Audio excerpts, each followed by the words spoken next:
Hello, it's the 25th of September. This is Renew Every Morning. I'm Paul Anderson-Walsh. Welcome along. Well, we're on talk 12 in our series from the book The Bonsai Conspiracy. And today I'm going to be talking to you about a chapter I called Frightened by Freedom. All right, well now, this is an important one. We're going to step into one of the strangest truths about human beings. And it's this: freedom can be frightening.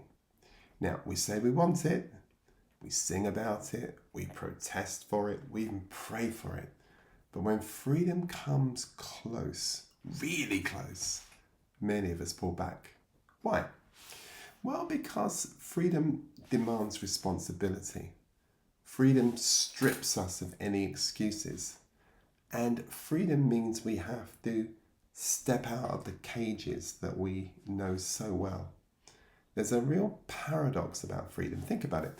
The Israelites have been crying out under the Egyptian slavery for years, centuries, and God delivered them with a mighty hand, plagues, miracles, Red Sea split in two. But as soon as they reached the desert, they panicked. Let's go back to Egypt. Do you remember what was his name? Green. I've forgotten his first name now. But he said they want to go back to Egypt. That was the song he wrote, and it's just so classic. Sure, we were slaves, but at least we knew where the food was. Do they see the paradox? Slavery was miserable, but slavery was predictable. And sometimes predictability feels safer than possibility, and that's the human condition. We would rather cling to the change we know than risk the freedom we don't yet understand. And that's why this message of grace is so difficult for people. Think about Galatians 5, and this is a powerful idea. The apostle says it so plainly in that 5th chapter. Listen to what he says. It is for freedom that Christ has set us free. And then he really goes in and he says, stand firm then, and do not let yourselves be burdened again by a yoke of slavery. Notice freedom's not just a nice idea, it's the very reason why Christ has come. And yet Paul had to warn believers, don't be slipping back into bondage. Why? Because freedom isn't the default setting. Bondage is familiar, bondage is comfortable, bondage is predictable. But freedom, oh no, that feels like standing on the edge of a cliff with the wind in your face and have handrails to hold on to. And that's the problem, right? That's the issue. And that brings us all the way back to the bonsai conspiracy. Remember the picture? The bonsai looks so beautiful, that little bonsai tree, but it's been deliberately stunted, its roots cut, its branches clipped, and it's kept in a small pot. It survives, but it never becomes what it's meant to be. And here's the twist. Even if you suddenly transplant that tree into a forest, rich soil, open skies, room to grow, it doesn't know what to do with freedom. Its roots are shallow, its branches are trained, it's been conditioned to stay small. And so here we are too. When it comes to freedom, we just shrink back. We say, I can't, I shouldn't, what if I fail? It's not that the prison door is still locked. It's that we've learned to stay in the cell even though the prison door is wide open. Let me show you this story in Mark chapter 5. So Jesus meets a man who's possessed by a legion of demons. He lives among the tombs and he's chained and he's shackled. Nobody can control him. Jesus sees him, sets him free, and the chains are broken. The demons are gone, he's clothed and in his right mind. And you would think, wouldn't you, that everybody, all the townsfolk would be overjoyed. But what did they do? Do you remember? They begged him to leave. Why? Because freedom unsettles the systems that keep life manageable. Freedom's disruptive. It's costly. Better to keep this madman chained than to face an unchained life. What would that mean for all of us? And sometimes we'd rather Jesus left too, if we're honest. Why? Because he unsettles us. He makes us face the reality of who we are and who we could become. Because in all honesty, many of us are kind of afraid of that level of responsibility. Freedom and responsibility are twins. You can't have one without the other. If you're free, you can no longer blame Pharaoh. You can't say, they made me do it. You can't hide behind the system, hide behind the structure, hide behind your past. Freedom says, you're responsible now. You've been made responsible. You are able to respond. Your choices matter. Your voice counts. Your life is yours. And that's terrifying, because responsibility means no excuses. Responsibility means risk. Responsibility means faith. Now let's bring it home. Most of us, of course, aren't enslaved in the Egyptian sense, but we're enslaved to something. Some of us are slaves to performance. Some of us are always trying to prove ourselves, always earning, always hustling. Some of us are slaves to people pleasing, maybe. Never able to say no, always desperate for approval.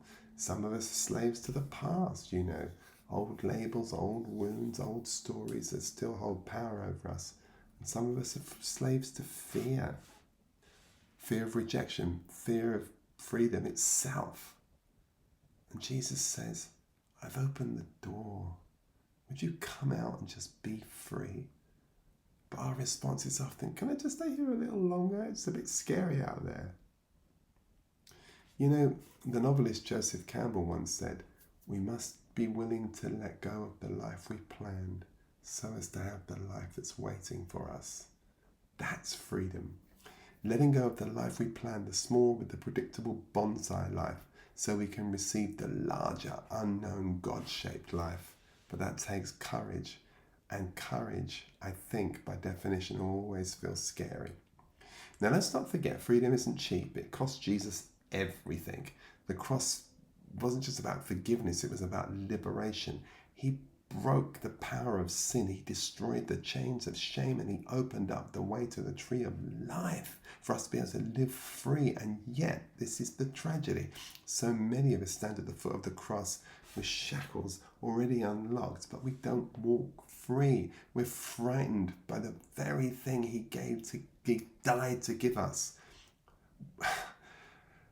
So what do? Well, we move from fear to... How do we move from fear to faith? How do we do that? Because we're going from faith to fear. Well, look, first off, let's acknowledge the fear. Let's embrace it, let's recognize it, and let's name it as it is.